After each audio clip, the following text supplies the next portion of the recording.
Assalamualaikum warahmatullahi wabarakatuh. Pada video kali ini saya akan membagikan materi fisika untuk kurikulum yang lama ya, kurikulum sebelum kurikulum 2013. Cahaya sebagai gelombang itu materinya ada di kelas 12, tapi untuk yang kurikulum 2013 itu yang revisi itu adanya di kelas 11 semester 2. Yang akan saya terangkan di sini adalah materi tentang cahaya sebagai gelombang. Karena materinya sangat banyak, jadi pada kesempatan ini saya akan membahas tentang cahaya sebagai gelombang. Submaterinya adalah tentang interferensi cahaya. Jadi salah satu materi dalam cahaya sebagai gelombang adalah interferensi cahaya. Saya kategorikan materi interferensi cahaya ini kategori materinya cukup sedang lah ya, tidak terlalu sulit dan juga tidak terlalu mudah. Ya, tidak terlalu sulit seperti mekanika misalnya, dan tidak terlalu mudah juga seperti ya adalah fisika yang mudah gitu ya. Jadi materi yang akan kita pelajari hari ini adalah tentang interferensi cahaya. Langsung saja ke materinya. Interferensi cahaya. Yang pertama ya kita berbicara masalah definisi dulu ya. Apa itu interferensi cahaya? Oke. Definisi yang saya kemukakan ini sebetulnya bukan definisi yang sifatnya textbook ya.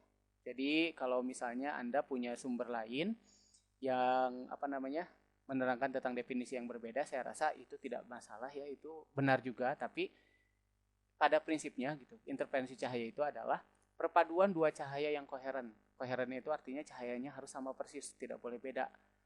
Tidak boleh beda sama sekali, jadi harus benar-benar sama gitu. Yang menimbulkan pola interferensi maksimum atau terang. Jadi nanti kedua cahaya tersebut akan saling bahu-membahu membentuk terang, ataupun saling menghilangkan dalam bentuk gelap atau interferensi minimum. Nah, ada cara-cara khusus ya bagaimana caranya mendapatkan dua cahaya yang benar-benar persis gitu ya. Nanti ada caranya.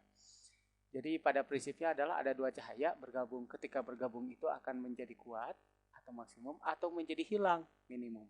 Dalam bahasa cahaya, kuat itu kan artinya terang, ya, minimum itu hilang itu artinya gelap, gitu ya.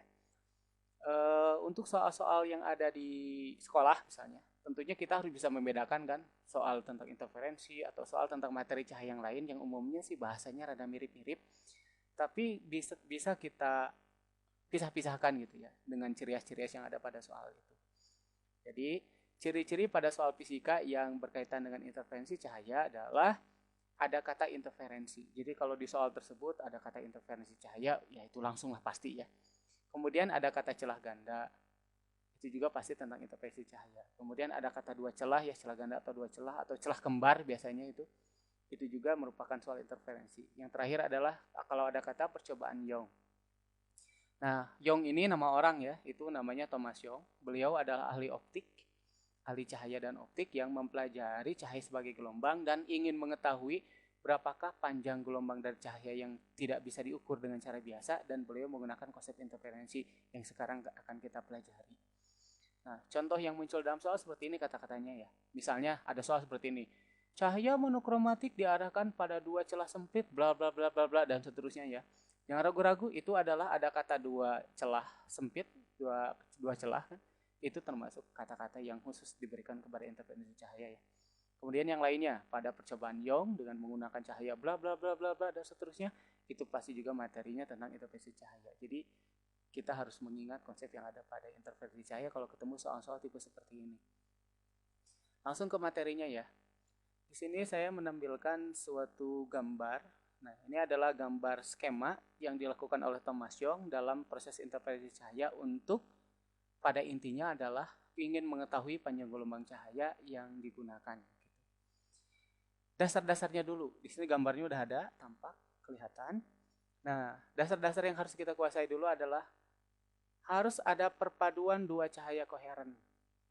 Ya, atau sama persis. Bagaimana sih menghasilkan dua buah cahaya yang sama persis? Nah, Thomas Young punya ide. Beliau menggunakan satu sumber cahaya. Sumber cahaya ini cahayanya biasanya harusnya RGB, red, green, atau blue, atau cahaya monokromatik. Red itu merah, green itu hijau, blue itu biru, yaitu pelajaran bahasa Inggris ya. RGB gitu. Jadi kalau misalnya merah dan merah ya bisa sebetulnya, tapi apakah merah yang satu dengan yang lain itu sama persis belum tentu. Apalagi merah dan biru. Kalau merah dan biru digabung, itu tidak terjadi interferensi cahaya, malah menimbulkan warna lain, yaitu warnanya magenta itu. Jadi tidak terjadi interferensi cahaya. Jadi kalau Thomas Young begini, jadi satu sumber cahaya diarahkan kepada suatu dinding yang atau suatu penghalang yang udah ada dua lubang gitu, dua celah. Otomatis karena sifat cahaya itu, maka lubang yang pertama akan menjadi sumber gelombang yang baru, dan lubang kedua akan menjadi sumber gelombang yang baru, dan gelombangnya namanya gelombang cahaya atau gelombang elektromagnetik cahaya. Otomatis kedua cahaya ini akan dari S1 dan S2 pada gambar itu akan sama persis. Kenapa? Karena sumbernya satu gitu kan. Nah, jarak antara lubang pertama dan lubang kedua, ini lubang pertama dan lubang kedua itu harus sangat kecil. Dan jarak antara S1 dan S2 itu diberi nama D. Jadi D itu definisinya di sini adalah jarak antara dua celah yang digunakan. Yang namanya cahaya itu harus ada layar biar bisa diamati. Layar ini diletakkan pada jarak L di sini ya, dari celah ganda tersebut ya, bukan dari lampunya ya, tapi dari celah gandanya. Jadi pada jarak L, maka pada layar itu akan terbentuk pola-pola interferensi yang bisa minimum, bisa maksimum. Jadi di sini akan terjadi terang, gelap, dan seterusnya ya. Ternyata terang sama gelap di sini itu akan terbentuk cukup banyak ya. Nah, terang yang di tengah itu diberi nama terang pusat.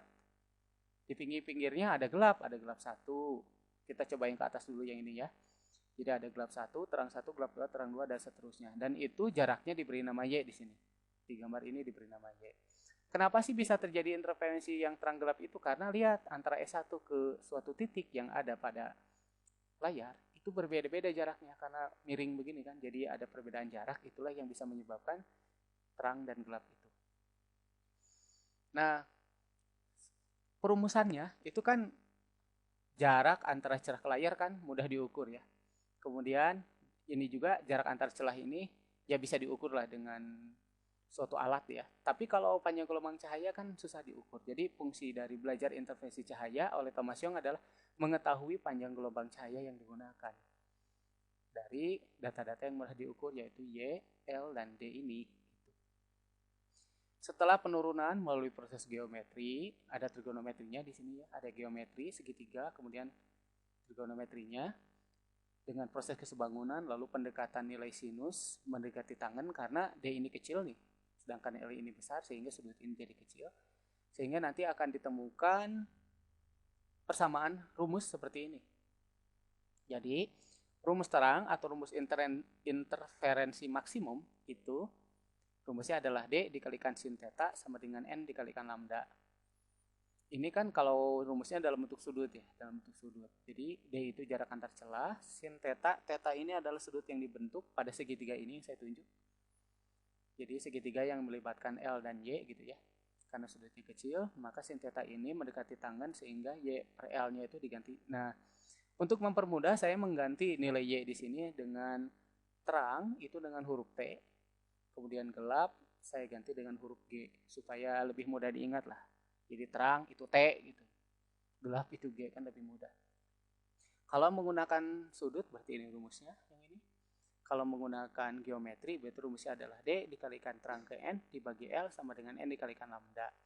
Khusus untuk rumus terang N-nya dimulai dari 0, 1, 2, 3, 4 dan seterusnya. Kenapa dari 0? Karena 0 itu terang pusat. 1 berarti terang 1, 2 berarti terang 2, 3 berarti terang 3. Jadi akan banyak sekali terang di sini. Ada terang 1, terang 2, terang 3, terang pusat dan seterusnya. Bisa jadi mungkin ini sampai 20 mungkin nantinya pada hasil percobaannya. Kemudian untuk rumus gelap, jadi titik yang gelap itu diberi nama huruf G, saya memberinya huruf D. Jadi D sin theta sama dengan N min setengah. Jadi muncul N min setengah ini karena sebaiknya kita harus mempelajari dulu secara konsep puncak dan lembah gelombang. Tapi ya itu tidak akan dipelajari sekarang, tapi rumusnya memang seperti ini. Jadi D sin theta sama dengan N min setengah dikalikan lambda. Karena saya menggunakan indeksnya adalah G, berarti DGN per L sama dengan N min setengah kalikan lambda. Ini rumus yang menggunakan sudut sin yang ini, berarti dengan menggunakan geometri berarti yang ini. Sedangkan N-nya dimulai dari 1, 2, 3. Nah, kenapa gelap tidak dimulai dari 0? Karena dilihat dari gambarnya, gelap itu tidak ada gelap pusat. Jadi gelap mah dimulai dari 1, kalau terang dimulai dari 0. Jadi N0 itu berarti terang 1. Jadi T0 terang 1, T2 terang 2, dan seterusnya. Nah, untuk Tn dan Gn semuanya diukur terhadap Tp atau terang pusat. Jadi, kalau Tn-nya adalah T1, berarti T1 itu adalah jarak terang 1 ke terang pusat. Kalau T3 berarti jarak terang 3 ke terang pusat, dan seterusnya. Begitupun pula dengan gelap. Kalau gelap 5 berarti jarak gelap 5 dari terang pusat ya. Bukan dari gelap pusat karena nggak ada. Jadi semuanya patokannya terhadap terang pusat. Jadi keterangan lebih lengkapnya adalah D itu jarak antar celah, lambda itu panjang gelombang yang digunakan cahayanya, N itu adalah terang atau gelap ke-nya, bisa ke 1, ke 2, ke 3, dan seterusnya. L jarak dari layar ke celah ini. Kemudian yang apa namanya? Oh, sudah semua ternyata ya. Sudah saya sebutkan semuanya. Oke. Untuk supaya lebih mudah, di sini saya sudah menyiapkan beberapa contoh soal. Oke, kita langsung saja ke contoh soal yang pertama. Contoh soal nomor 1, saya kategorikan ini materinya mudah. Kenapa mudah? Ya memang mudah. Tipe soal seperti ini sering muncul di ujian nasional biasanya. Ujian nasional tingkat SMA, bagi yang Anda yang memilih fisika sebagai ujian nasionalnya, sering ketemulah soal seperti ini, walaupun jarang. Karena ini dianggap terlalu mudah.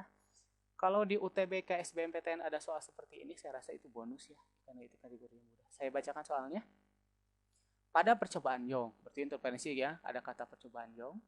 Kemudian dikasih kurung lagi celah ganda ini nih, berarti jelas sekali ini. Jika jarak antar celah dijadikan 2 kali semula, jadi D-nya diganti asalnya yang kecil menjadi yang besar gitu.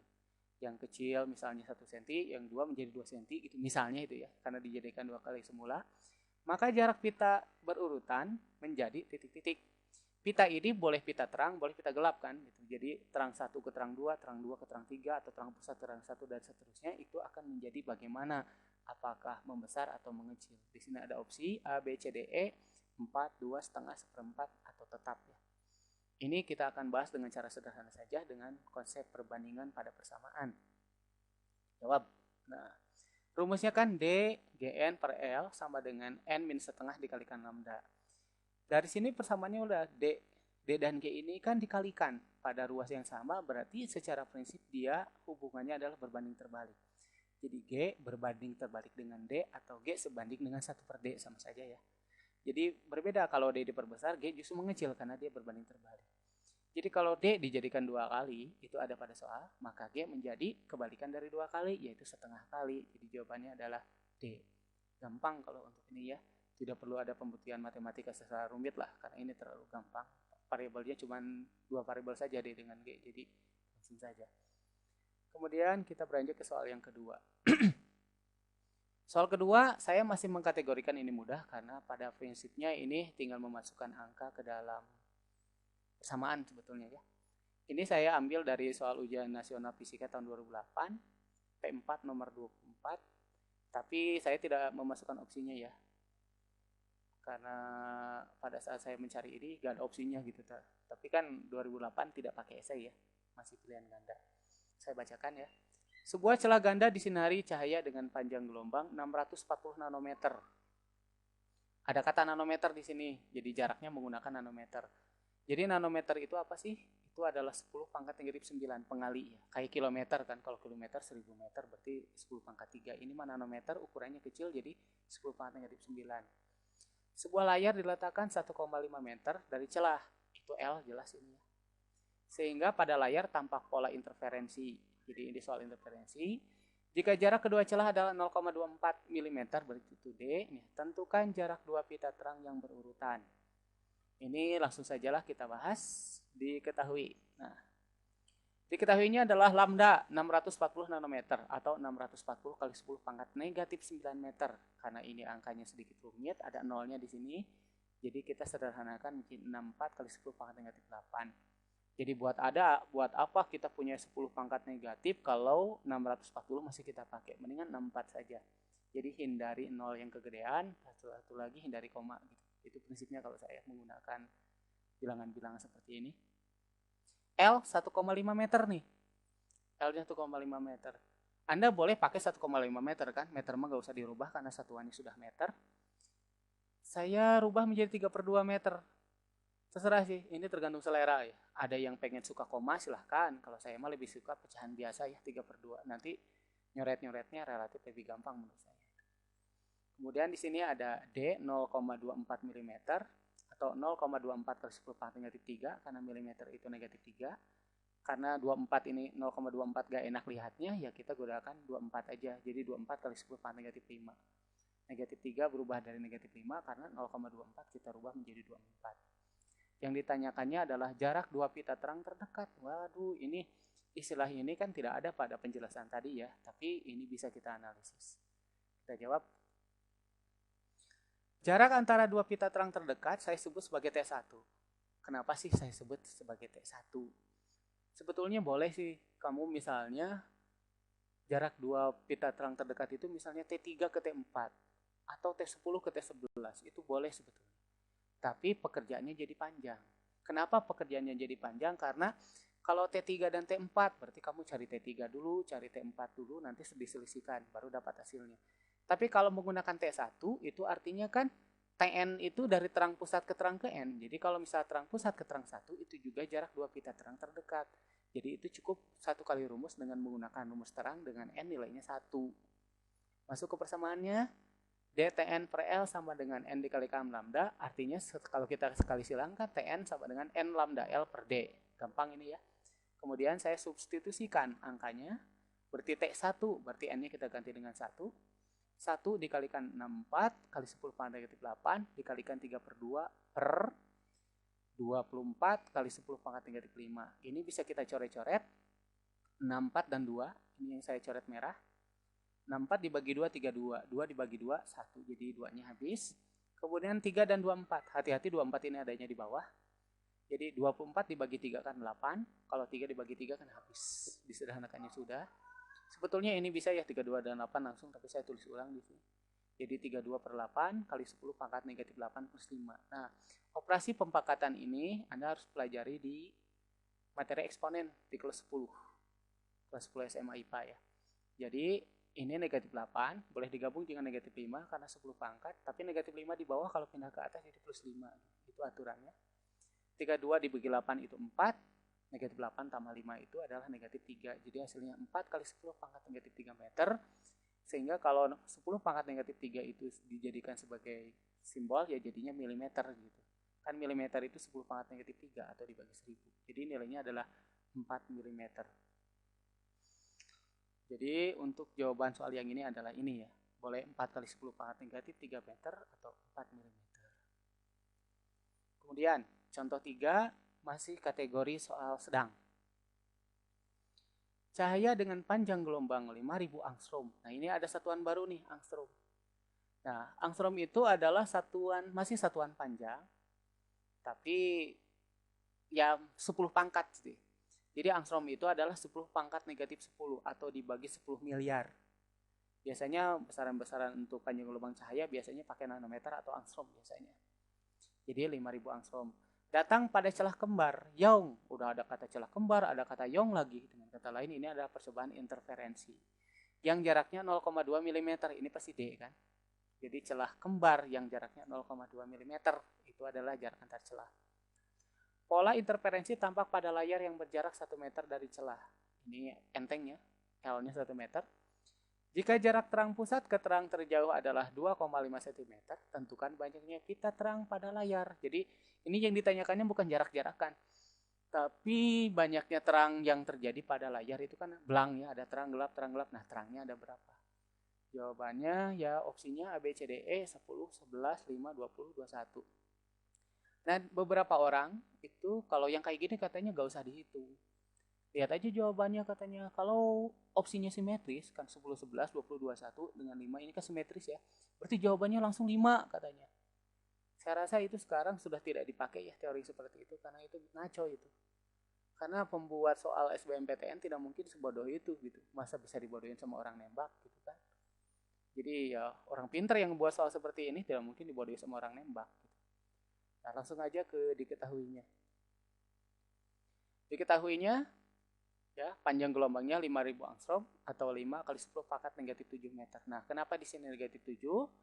Karena angstrom itu negatif 10, sedangkan 5000 itu adalah 5 kali 10 pangkat 3. Jadi 3 tambah, maaf, 3 dikurangi 10 adalah negatif 7.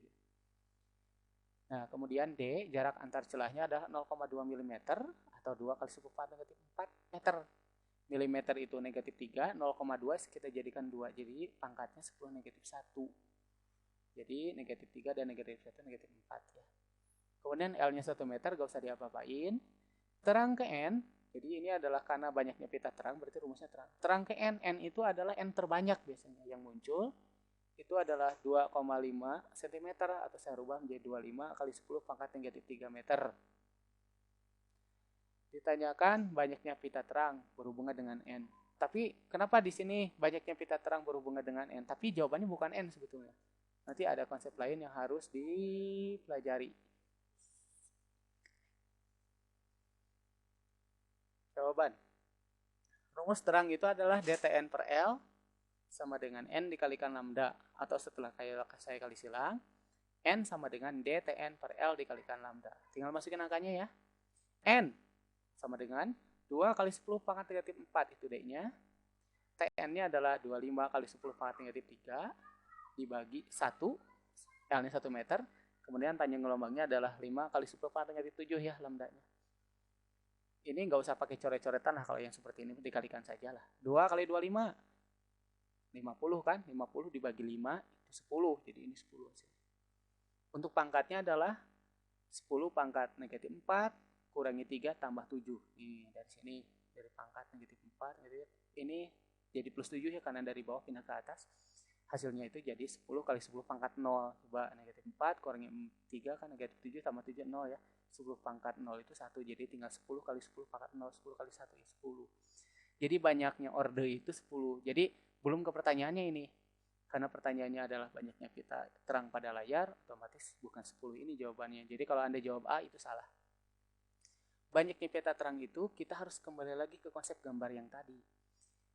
Ya, banyaknya pita terang itu. Jadi kan ada 10 orde ke kanan, jadi terangnya itu 10 ke kanan. Atau di gambar tadi mah ke atas lah ya. Bisa ke kanan, kanan kiri atau atas bawah. Jadi 10 ke kanan, ke kiri juga ada 10 pasti karena simetris. Kemudian 1 terang pusat. Jadi kalau dijumlahkan 10 tambah 10, 20 tambah 1 ya 21. Jawabannya adalah E. Nah, siswa-siswa yang tidak hati-hati dengan soal seperti ini jawabannya kebanyakan A. Kalau yang nembak biasanya C. Dan yang benar adalah E. Begitu. Jadi kita harus berhati-hati. Itu alasan kenapa saya menempatkan soal ini dengan kesulitan kategori sedang, karena harus ada konsep ini dulu. Yang siswa harus lebih waspada ya. Kemudian contoh yang terakhir adalah contoh 4. Ini sedikit lebih sulit dari yang tadi sebetulnya, tapi bisa kita kerjakan. Soalnya adalah seberkah cahaya monokromatis dijatuhkan pada 2 celah sempit. Soal interferensi kan, 2 celah sempit ini. Vertikal, katanya celahnya itu berdiri berarti. Berdekatan dengan jarak 0,01 mm, itu D berarti ya. Pola interferensi ditangkap pada layar yang berjarak 20 cm dari celah, berarti ini L, jarak celah ke layarnya. Diketahui bahwa garis gelap pertama sebelah kiri berada 7,2 mm dari garis gelap pertama sebelah kanan. Wah, ini apa ini gitu kan? Ini kan harus kita gambar dulu ya, biar kita lebih paham. Tentukan panjang gelombang cahaya yang digunakan. Oke, diketahuinya dulu. Ini diketahuinya. Diketahui bahwa D sama dengan 0,01 mm. Jadi 0,01 kan 1 kali 10 pangkat negatif 2 mm sendiri 10 pangkat negatif 3. Jadi dijumlahkan 10 pangkat negatif 5 pangkatnya. Jadi D-nya adalah 1 kali 10 pangkat negatif 5 meter dari 0,01 mm itu. L-nya 20 cm, kalau dikemeterkan kan tinggal dibagi 100 ya, 0,2 berarti 2 kali 10 pangkat negatif 1 meter. Nah, gelap sebelah kiri ke gelap 1 ke sebelah kanan itu 7,2 mm atau 72 kali 10 pangkat negatif 4 meter ya. Milimeter negatif 3 dengan saya kurang suka koma, jadi 7,2 nya saya rubah menjadi 72. Yang ditanyakannya adalah panjang gelombangnya. Jawab. Saya gambarkan dulu kira-kira dengan bentuk balok-balok beginilah. Di sini kan titik-titik ini maksudnya masih ada ke sebelah kiri, titik-titik yang ini masih ada ke sebelah kanan. Terang pusat berada di tengah, ke sebelah kanannya ada gelap 1, terang 1 dan seterusnya, ke sebelah kirinya gelap 1, terang 1 dan seterusnya. Di sana dikatakan dari gelap 1 ke sebelah kiri ke kanan itu 72 mm. Oh maaf, 7,2 ya, ini kurang koma sedikit. Nah, 7,2 mm. Berarti kalau kita pakai gelap kiri dan gelap kanan kan nggak ada rumusnya yang kita pakai kiri kanan itu. Yang ada itu hitungannya selalu dari terang pusat. Jadi dari terang pusat ke gelap satu sebelah kanan atau ke gelap satu sebelah kiri itu tentunya setengahnya dari 7,2 mm ini. Atau 3,6 mm. Jadi kita gunakan rumus gelap saja dengan ordenya 1, jadi 36 kali 10 pangkat 4 karena kiri ke kanan 7,2 berarti dari tengah ke kanan 36 ya, setengahnya dari 72 ini. Sudah dapat. Jadi kesimpulannya kita harus menggunakan rumus gelap dengan n-nya 1. Rumus gelap kan begini, dgn per L sama dengan n min setengah dikalikan lambda, karena yang kita butuhkan lambda ya kali silang dulu ya. Hasilnya adalah dgn per L kurung buka n min setengah kurung tutup. Ingat n-nya adalah kita gunakan 1 karena kita menggunakan gelap 1. Saya masukkan angkanya. Lambda sama dengan 1 kali 10 pangkat negatif 5 yaitu D-nya. Gn-nya 36 kali 10 pangkat negatif 6 negatif 4 itu kan yang sudah kita bagi 2 tadi. Per 2 kali 10 pangkat min 1 ini adalah L-nya 20 cm lalu 1 min setengah. Nah, beberapa kita berpikir mungkin 36 bagi 2 ini enak nih, tapi saya rasa nggak usah ya. Karena 1 min setengah ini bau-baunya enak nih kalau dicoret dengan 2 gitu. Jadi hasilnya saya tulis ulang. 1 kali 10 pangkat negatif 5 kali 36 kali 10 pangkat negatif 4 per 2 kali 10 pangkat negatif 1 kali setengah. Jadi 2 dan ini boleh coret, jadi hilang nih enak. Jadi kesimpulannya tinggal 36 ini sendirian kan 1 kali 36 36 kali 10 pangkat negatif 5 negatif 4 plus 1. Plus 1 ini dari bawah ini, min 1 ke atas plus 1. Jadi hasilnya lah 36 kali 10 pangkat negatif 8 meter. Lihat opsinya. Di opsinya semuanya dalam nanometer ini. Jadi bukan, tapi udah kelihatan deh jawabannya ini pasti C ya. Yang bau-bau 36 kan cuma 1 ini. Kemudian ya bagaimana cara merubahnya? Kita rubah meter menjadi nanometer. Jadi 36 kali 10 pangkat 8 asalnya satuannya meter berubah jadi nanometer kalau dikalikan 10 pangkat 9. Jadi dari meter ke nanometer itu kali 10 pangkat 9. Dari nanometer ke meter kali 10 pangkat negatif 9. Jadi ini kali 10 pangkat 9. Tinggal dijumlahkan aja ini pangkat yang 10 ini. 10 pangkat 8, 10 9, 10 pangkat 1 ya. Hasilnya adalah 36 kali 10 pangkat 1 atau 360 tapi nanometer satuannya dan itu adalah opsi C. Saya rasa untuk penjelasan tentang interferensi untuk dasar-dasarnya saya sudah memberikan 4 contoh, saya rasa cukup. Atas perhatiannya saya ucapkan terima kasih. Assalamualaikum warahmatullahi wabarakatuh dan tetap semangat belajar.